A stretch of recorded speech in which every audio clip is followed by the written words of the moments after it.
اب حج تمتع کس طرح کرنا ہے؟ اس کے 2 سٹیپ ہیں.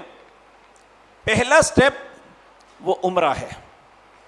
اس کی تفصیل میں انشاءاللہ آپ کے سامنے عرض کروں گا. مختصراً آپ کے سامنے یہ عرض کر دوں. اس کا پہلا سٹیپ عمرہ کرنا. عمرہ جب کمپلیٹ کر لیں گے تو اس کے بعد احرام کو کھول کے حلال ہو جانا.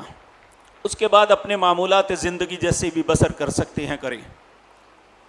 جب 8 ذی الحج کو دوبارہ حج کی نیت سے احرام باندھنا، پھر حج کے مناسک کو ادا کرنا، یہ حج تمتع کے اندر 2 سٹیپ ہیں. آپ نے ان دونوں کو انشاءاللہ پورا کرنا ہے. اس کا طریقہ کار کیا ہے؟ اب گھر سے نکلتے ہیں، نبی کریم کی سنت کیا ہے؟ انشاءاللہ